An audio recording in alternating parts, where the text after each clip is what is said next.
The planet Carthon IV was not a place anyone visited by choice. Its sky was the color of rust, its air thick with black dust that made breathing hard without a mask. The planet had only one purpose: to feed the endless hunger of the Zareth Dominion, a galactic power that ruled through fear and greed. Deep under its cracked surface, in mines stretching for miles, the Dominion forced the Volari, a gentle alien race, to dig for a glowing mineral called Gravite 9. It was rare, powerful, and dangerous, but the Volari had a strange gift. Their skin glowed softly in the dark, reacting to nearby veins of the mineral.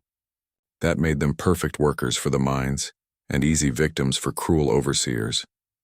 The Volari girls were young, many not even old enough to understand what they were working for. They spent their days in narrow tunnels, breathing dust and coughing until their voices faded. The air was always hot and thin, and the sound of drills echoed like thunder. No one from the surface ever came down there unless something was broken. That changed the day Eli Warden arrived. Eli was a human from Earth. Once he had been a mechanic, then a soldier, then a widower. After losing his wife to a sickness during the last planetary war, he had only one person left, his 10-year-old daughter, Mara. She was a bright little girl with big brown eyes and a bad case of asthma. Every few minutes she needed to breathe through a small inhaler. When Earth became too dangerous and work too scarce, Eli took a job offer that no one else wanted, on Carthon IV as a mining maintenance engineer. He had promised Mara they would make a new start. "It's only for a while," he told her, holding her close before boarding the shuttle. "Then we'll find a world with blue skies again." On his first day, Eli noticed how strange the workers looked. They were small, thin creatures with pale blue skin that shimmered faintly under the dim lights. Their eyes were too big for their faces, and their arms carried heavy mining tools almost as tall as themselves. He soon learned they were all female Volari, and that none of them were free. Eli worked above ground most days, fixing broken drills and adjusting air filters. His job wasn't glorious, but it paid enough for food, medicine, and a small home in the workers' quarter, where he and Mara lived. Still, something about Carthon bothered him. The overseers treated the Volari workers like machines, shouting orders and turning away when one collapsed. He kept quiet for months. He needed his job. He needed to keep Mara safe. But one evening during a heavy dust storm, his maintenance assignment changed. A supervisor handed him a datapad and said, "Sector 47 power fault in the ventilation line. Fix it fast and don't ask questions." Sector 47 was marked as restricted, a zone humans rarely entered. Eli almost refused, but the supervisor's glare reminded him of the contract he had signed. If he said no, he'd lose everything.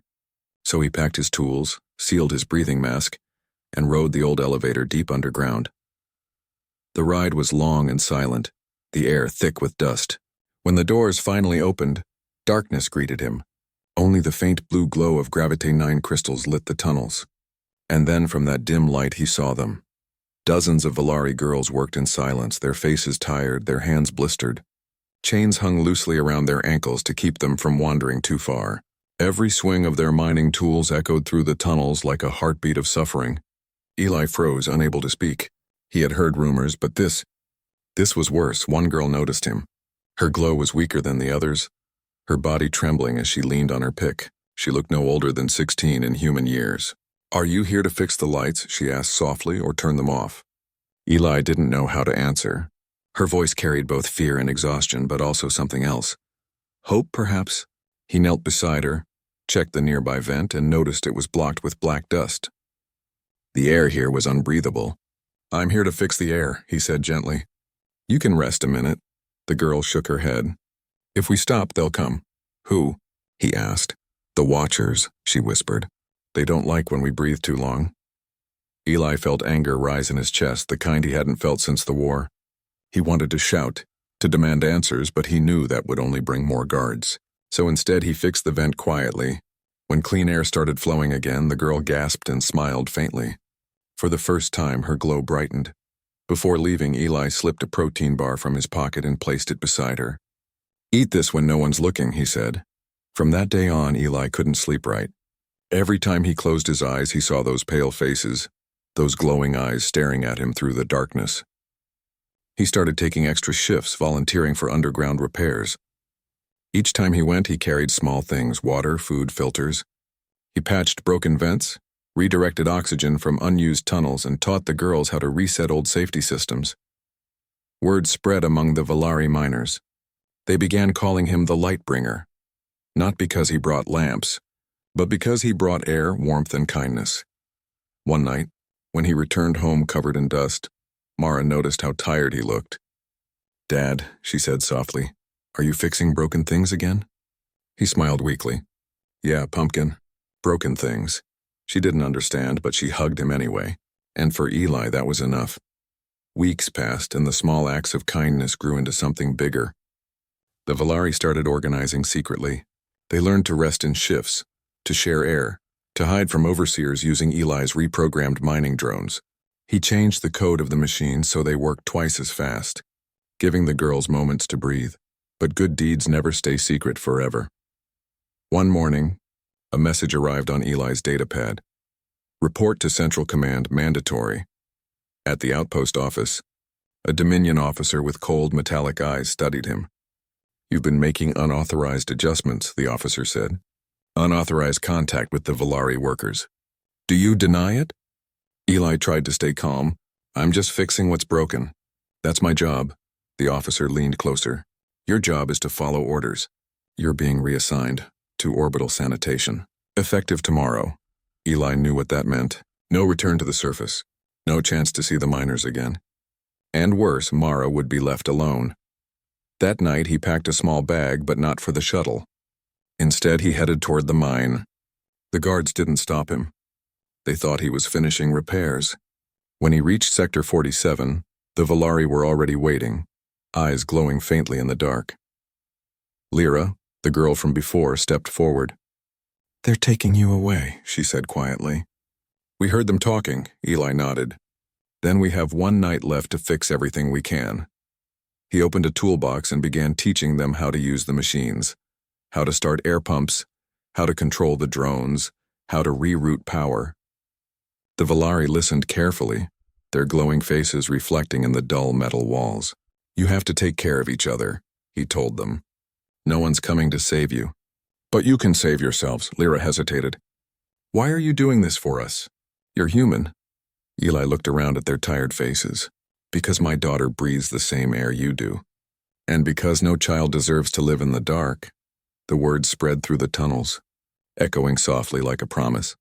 When the morning shift came, the overseers discovered that the main elevator controls were locked from below. The alarms began to ring. From the command center, the Dominion officers shouted into their radios, "Who's down there?" But Eli didn't answer. He stood at the central control panel deep in the mine, surrounded by the Valari girls who refused to leave. He adjusted his mask, gripped his wrench, and looked at them with steady eyes. "If they're coming," he said, "then they'll have to come through us." And for the first time in the long, dark history of Carthon 4, the slaves didn't work. They waited. Together, Eli Warden, a single human father who had lost everything but his heart, had stepped fully into the darkness. And in that darkness, the first spark of rebellion began to glow. The alarm screamed across the colony as Dominion guards rushed toward the mines. The overseers shouted orders, but their voices were drowned out by the roar of machines gone silent. For the first time in years, the drills of Carthon 4 stopped. The endless sound that had echoed day and night simply vanished. The mines had gone quiet. Deep below, in the tunnels of Sector 47, Eli Warden stood among the Valari girls. His breathing mask hissed softly as he looked at their frightened faces. Dust floated in the thin air like snow. "They're coming," Lyra whispered, her small hands trembling as she clutched a mining tool. "I know," Eli said calmly. "But we're not running this time." He had spent the night preparing for this moment. Every vent, every pipe, every power line in the lower tunnels had been rewired. The mining drones that once dug rock now waited at his command. He had turned the machines of their oppression into the tools of their defense. The sound of boots echoed from above. The Dominion guards were descending, heavily armed, moving fast. Eli turned to the Valari. "Listen to me. You don't fight them head on. You move when I tell you, you follow the light, and you stay together. Understand?" The girls nodded. their glowing skin flickering softly in the dark. They were afraid, but their fear was mixed with something new: trust. The first group of guards entered the tunnel, their lights slicing through the dust. "There," one shouted. "By the pumps." Eli pressed a switch on his wrist device. A low rumble echoed through the walls as a row of mining bots came alive. Their steel arms swung, blocking the passage with heavy equipment and debris. The guards fired their shock rifles, but the blasts only sparked harmlessly against the thick metal. "Seal Tunnel B!" Eli shouted. The Volari moved quickly, closing sliding gates that Eli had reprogrammed to work manually. For the first time, they controlled the mine instead of being trapped in it.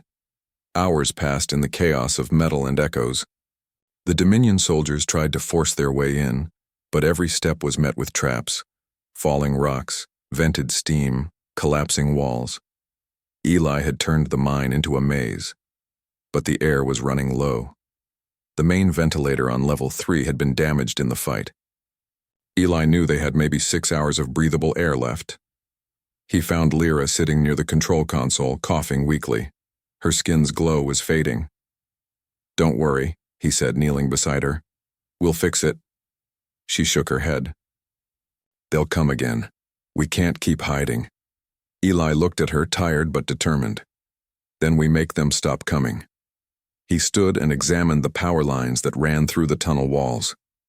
The Dominion had installed an emergency reactor, core in the lowest section of the mine, designed to power heavy drills. If used right, it could change the whole fight. He turned to the group. "There's a Gravite 9 core under us. If I reroute it, it can cause a blast big enough to seal every tunnel. The surface will think the mine collapsed. You'll be safe." The Volari stared in silence. Lyra's voice was small. "And you?" Eli smiled faintly. "Someone has to stay behind to make sure it works."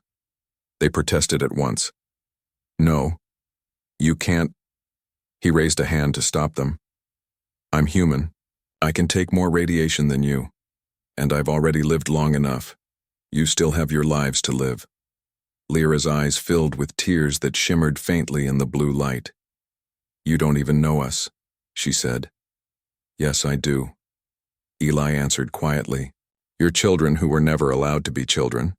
My daughter deserves a world where people like you are free. Maybe this is how I give her that." The room was silent. Then, slowly, one by one, the Volari nodded. They began helping him prepare. Together they moved down into the deepest chamber of the mine. The Gravite 9 core glowed with blinding white light, pulsing like a heart. Eli connected his tools to the control hub, hands steady despite the heat. Sweat dripped from his forehead as he worked. The Dominion forces were now breaking through the upper tunnels. Explosions shook the walls. Dust rained down like ash. "Faster," someone cried. "I'm almost there," Eli said.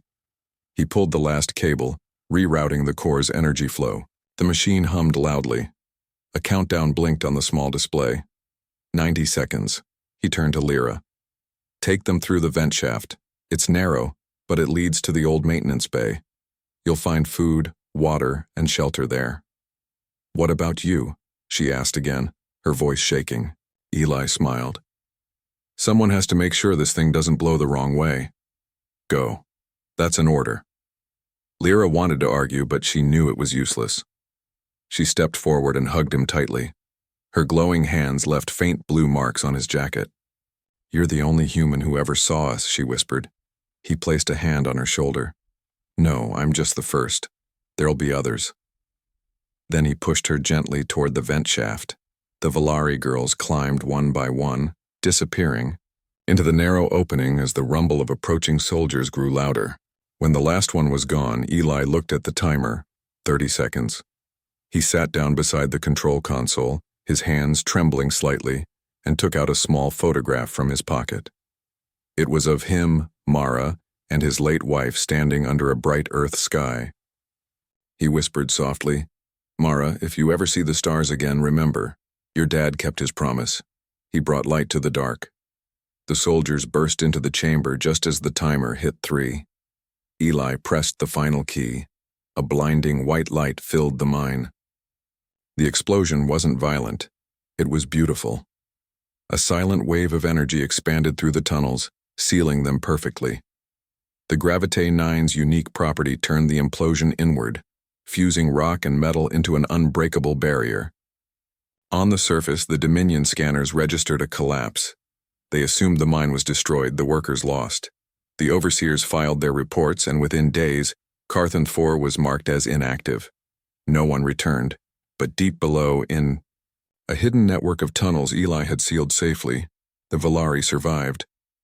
The ventilation lines he rerouted provided air. The drones he repaired brought them power and warmth. They had shelter, food, and, most of all, freedom. Lyra became their leader. She remembered every word Eli had said, every instruction he had given. "We live," she told the others, "because a human believed we should." Years passed. The Dominion's control began to weaken as stories of rebellion spread across the galaxy. And among those stories, whispered in hidden markets and rebel camps, was one that inspired them all: the story of the Lightbringer of Carthon. Rebel scouts eventually discovered an energy reading from beneath Carthon 4. They drilled carefully through the rock until their lights broke into a vast underground chamber. There, they found a scene that took their breath away. Hundreds of Valari women stood waiting, their glowing skin lighting up the darkness like stars. In the center of the chamber sat an old control chair covered in dust. A human figure rested there, still and peaceful, hands folded over a worn photograph. Around him, the machines hummed softly, as if guarding his sleep. Lyra stepped forward and placed her hand on his shoulder. "We made it," she whispered. "We're free, Eli." The rebels buried him there in the heart of the mine he had turned into a sanctuary. They called the place the Heart of Humanity. When news of the discovery spread, more people, human and alien alike, joined the rebellion. The symbol they carried on their banners was simple: a torch shining above crossed mining tools. It represented light born from darkness, hope forged in labor, and the courage of one man who refused to look away. Many years later, when peace finally came, Lyra and Mara Warden met for the first time on a restored Earth colony. Mara had grown into a young woman working as an engineer like her father. When Lyra told her the full story, both stood in silence, tears in their eyes. "My father always wanted to build something that lasted," Mara said softly. "He did," Lyra replied. "He built freedom." And from that day, every mining world in the new alliance carried a small light at its entrance, a glowing lamp that never went out. It was known as Eli's light, a reminder of the human who had stepped into the darkness and turned it into hope. Because in the end, Eli Warden didn't just save the Valari. He reminded the galaxy of something it had almost forgotten: that true strength doesn't come from power or weapons, but from the simple courage to care. And as long as that courage lived, no world would ever be truly dark again.